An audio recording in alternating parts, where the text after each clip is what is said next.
नोरमा group, जो सोचता है वो करता है। आपके अपने सपनों का आशियाना। छठ गीत और धार्मिक आस्था के पर्व छठ पर्व के को लेकर के लोगों की तैयारियां चल रही हैं, तो वहीं दूसरी तरफ राजनीतिक तैयारियां भी खूब चल रही हैं। 4 सीटों का उपचुनाव है और ख़ास करके 4 सीटों के उपचुनाव में एक सीट जो एनडीए गठबंधन के पास है, उस सीट पर पूरी तरह से प्रतिष्ठा फंसी हुई है नरेंद्र मोदी और नीतीश कुमार के साथ साथ एनडीए गठबंधन के कई घटक दलों की। यहाँ तक कि जीतन राम मांझी जो गया से चुनाव जीत करके दिल्ली गए हैं, सांसद बने हैं और अब मंत्री भी हैं, उनकी भी प्रतिष्ठा फंसी हुई है। और इस प्रतिष्ठा को बचाने में क्या जीतन राम मांझी की बहू दीपा मांझी सफल हो पाएंगी? धार्मिक माहौल और धार्मिक गीतों के बीच आपको बता दें कि राजनीतिक चर्चाएं भी खूब चल रही हैं। छठ गीत के साथ साथ दीपा मांझी घर घर जा रही हैं और लोगों से मिल रही हैं। इसी के तहत कई जगह उन्होंने लोगों से बातचीत किया और छठ के माहौल में लोगों को बधाइयाँ भी दी, शुभकामनाएं भी दी। यह क्षेत्र पहाड़ियों से घिरा हुआ क्षेत्र है और गया से लगभग 100 किलोमीटर की दूर है। यहाँ छिछलेदार पानी सभी के मन को मोहते हैं और इसी को लेकर के यहाँ लोग आते हैं छठ का अर्घ देने के लिए। चुनावी नदी के केंद्रीय मंत्री कहीं ना कहीं जीतन राम मांझी और उनका पूरा परिवार इसमें लगा हुआ है, तो वहीं संतोष मांझी जो बिहार सरकार में मंत्री हैं, वो भी लगातार मेहनत कर रहे हैं। उन्होंने एक वीडियो भी जारी किया था छठ पर्व के मौके पर लोगों को शुभकामना देने का। 2024 में केंद्रीय मंत्री बनने के बाद उपचुनाव में अपनी बहू दीपा मांझी को टिकट देकर के चुनावी मैदान में उतारा है जीतन राम मांझी ने, और इसके साथ साथ तैयारी शुरू हो गई है बिहार में एक बार फिर से अपनी सीट को वापस लेने की। हालांकि एनडीए का दावा है कि बाकी की जो 3 सीटें हैं जो अभी वर्तमान में राष्ट्रीय जनता दल और महागठबंधन के पास है, उन सीटों को भी कहीं ना कहीं अपने पाले में करने की तैयारी शुरू हो गई है। आपको बता दें कि यहाँ की लड़ाई दिलचस्प हो गई है, लेकिन दीपा मांझी को लेकर के काफ़ी कॉन्फिडेंट नज़र आ रहे थे जीतन राम मांझी।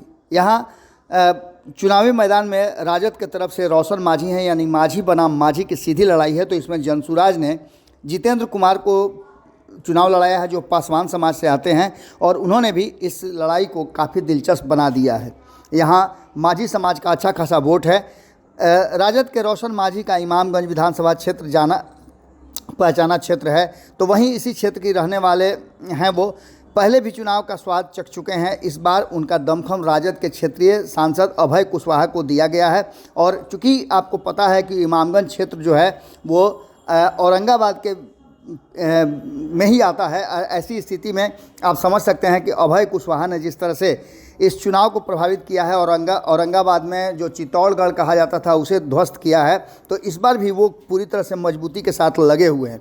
उपचुनाव में भाजपा के सुशील कुमार सिंह को उन्होंने हराया था।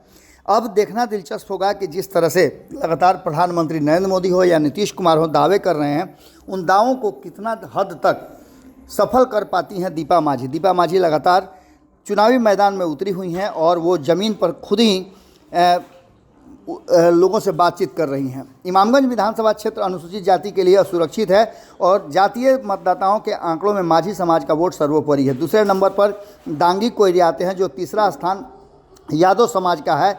यहाँ पर यह बात बता दें कि इमामगंज विधानसभा क्षेत्र में कुल जो मतदाताओं की संख्या है वो लगभग 3,15,000 के आसपास है, जिसमें आधे आधे महिला और पुरुष हैं।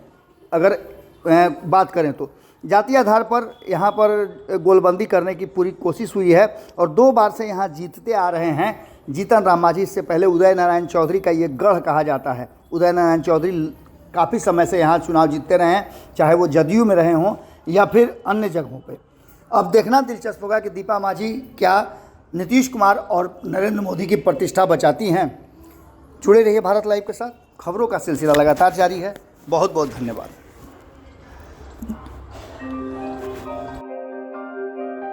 आपके सपनों को हमने सजाया है, ई होम्स पैनोरमा को हमने बनाया है। ई होम्स मेरा एक सपना था जिस पे मैं पिछले 4 साल से काम कर रहा था। हमने जो बनाया है वो सबने है माना। ई होम्स पैनोरमा में हो आपका भी आशियाना।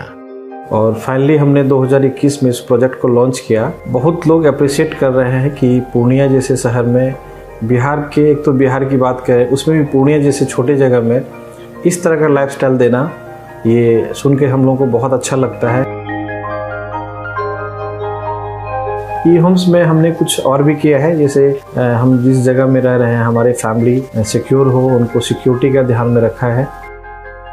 आपकी सुविधा और सुरक्षा आपके लिए खास है, ये आपका विश्वास है। इसमें आर्टिफिशियल इंटेलिजेंस का 7 लेयर सिक्योरिटी का हमने इस्तेमाल किया है। लस ग्रीन कैंपस को बनाया है, यदि हमारा बाउंड्री वाल है तो वो वर्टिकल गार्डन है।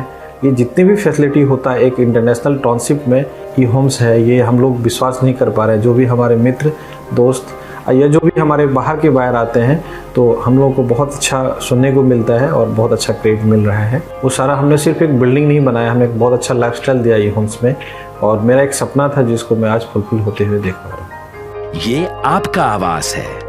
ई होम्स पैनोरामा में अब आपका निवास है।